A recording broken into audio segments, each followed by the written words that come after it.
أعوذ بالله من الشيطان الرجيم. بسم الله الرحمن الرحيم. شروع اللہ کے نام سے جو بڑا مہربان نہایت رحم کرنے والا ہے. اما بعد فاعوذ باللہ من الشیطان الرجیم. اللہ کے نام سے شروع جو بڑا مہربان نہایت رحم کرنے والا ہے.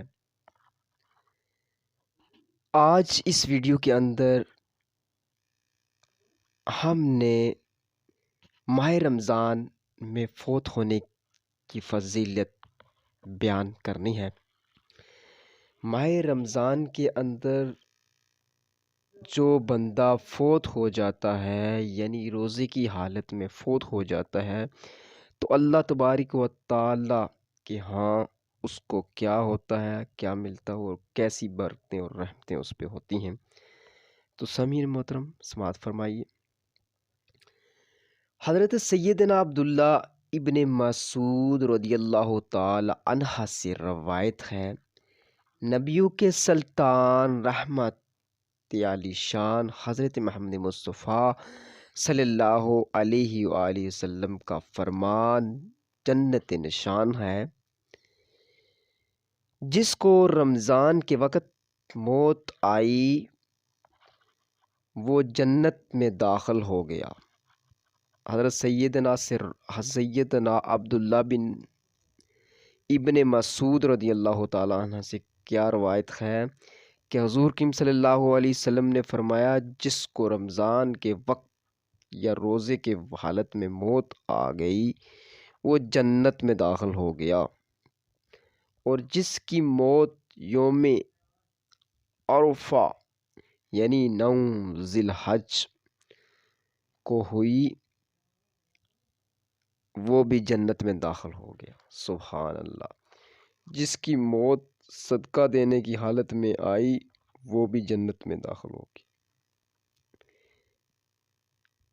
حضرت سیدنا انس بن مالک سے روایت ہے کہ ماہ رمضان میں مردوں سے عذاب قبر اٹھا لیا جاتا ہے.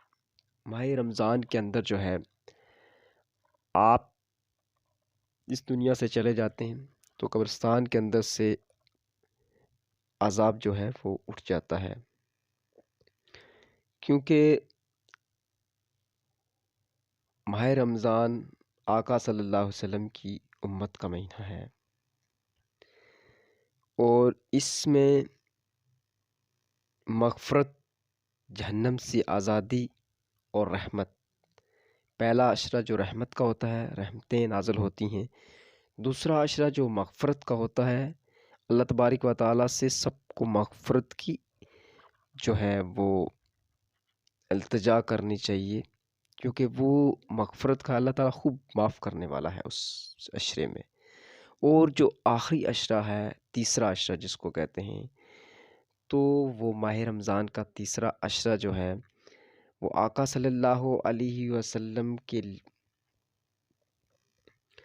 اور اللہ تبارک و تعالیٰ نے اس عشرے میں ہمیں جہنم سے آزادی کا عشرہ قرار دے دیا ہے، کیونکہ ہم جو اپنے گناہوں کی ہیں، جہنمی کام کرتے ہیں، جو بھی غلط کام کرتے ہیں، جو ہمارے گناہ ہیں، اس سے اللہ تبارک و تعالیٰ ہمیں نجات دلاتا ہے، کیونکہ وہ جہنم سے آزادی کا. جس نے گڑ گڑا کر اللہ کے حضور دعا مانگی اور اپنے آل و یال اپنے والدین کے لیے، اللہ تبارک و تعالیٰ ضرور اس عشرے میں اس کی دعا قبول فرماتا ہے اور اسے جہنم سے آزادی دے دیتا ہے.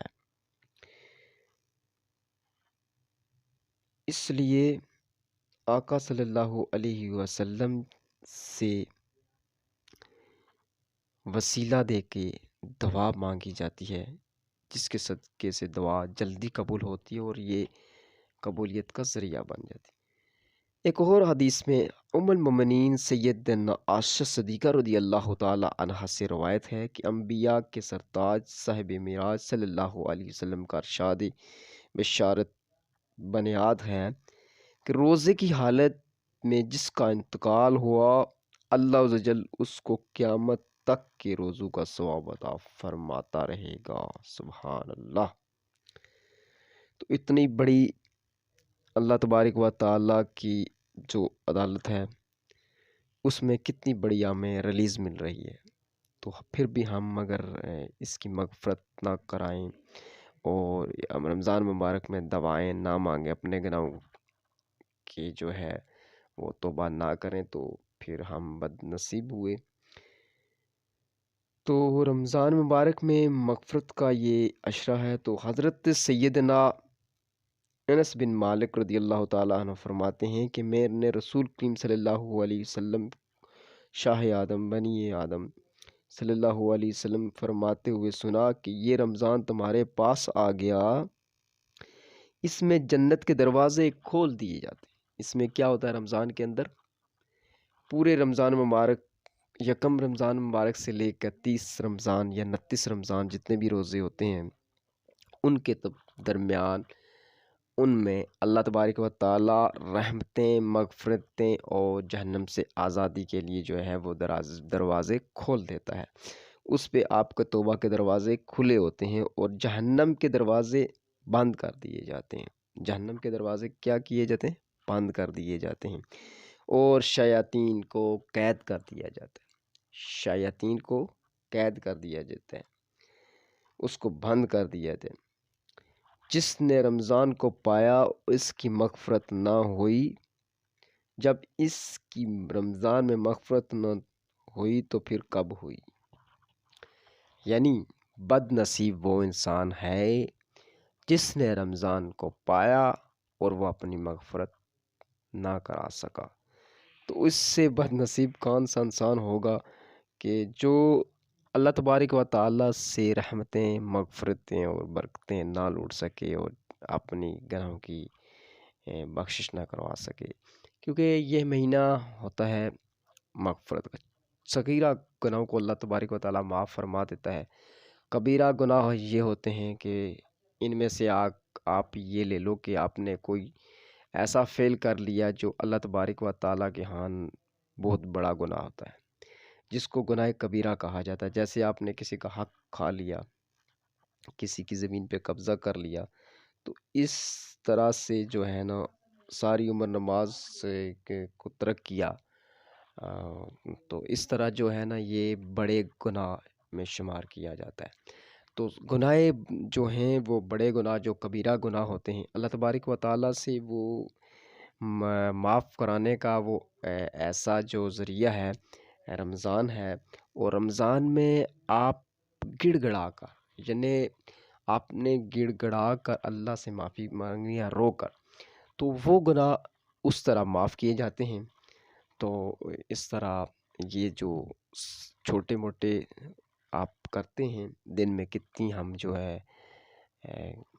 فحش کلامی کرتے ہیں اور غلط زبان یا غلط جتنے بھی ہم کام کرتے ہیں، اللہ تبارک و تعالیٰ یہ صغیرہ گناہوں کو معاف کر دیتا ہے، لیکن کبیرہ گناہوں کو اس کے لیے باضابطہ طور پر ہمیں معافی کرنی ہوتی ہے، کیونکہ جب تک ہم اپنے حضور جھک کر سجدہ ریز ہو کر معافی نہیں مانگیں گے تو اللہ تبارک و تعالیٰ ہمیں معاف نہیں کرے گا۔ اس بندے سے بھی معافی مانگ لیں جس سے آپ نے کوئی زیادتی کی ہو، آپ کی وجہ سے کوئی ناراض ہو، کوئی پڑوسی ناراض ہو، تو اس کو راضی کرنے کی کوشش کیجیے، کیونکہ جب آپ اس کو راضی کریں گے تو اللہ تبارک و تعالیٰ وہاں راضی ہو جائے گا، تو آپ کے لیے وہ بھی مغفرت کا ذریعہ اور بخشش کا ذریعہ بن جاتا ہے۔ تو ہمارے پڑوسیوں کا بھی خیال رکھیں، اپنے پڑوسیوں کا بھی خیال رکھیں، جو بھی آپ کا دوست ہے ان کا بھی خیال رکھیں، ان کی عزت احترام کا خیال رکھیں، کیونکہ ہم نے ہر طرح سے اللہ کے حضور صلی اللہ علیہ وسلم کو جواب دینا ہوتا ہے۔ تو اس بابرکت مہینے سے آپ فائدہ اٹھاتے ہوئے ہر وہ نیک کام کریں جس سے آپ کو نیکیوں کے پلڑے میں اضافہ ہو سکے۔ تو اللہ تبارک و تعالیٰ سے دعا ہے کہ اللہ تبارک و تعالیٰ ہمیں سب کے ساتھ نیک عمل کرنے، اس پر عمل پیرا ہونے اور میرے سمیت سب کو ہدایت عطا فرمائے، آمین، جزاک اللہ۔ وآخر دعوانا الحمدللہ رب العالمین۔ ہمارے اس چینل کو سبسکرائب ضرور کیجیے اور اس طرح کی اسلامک ویڈیو کے لیے ہمارے چینل کا ساتھ دیجیے، اور اس ویڈیو کو لائکس اور دوستوں کے ساتھ ضرور شیئر کیجیے۔ اللہ حافظ۔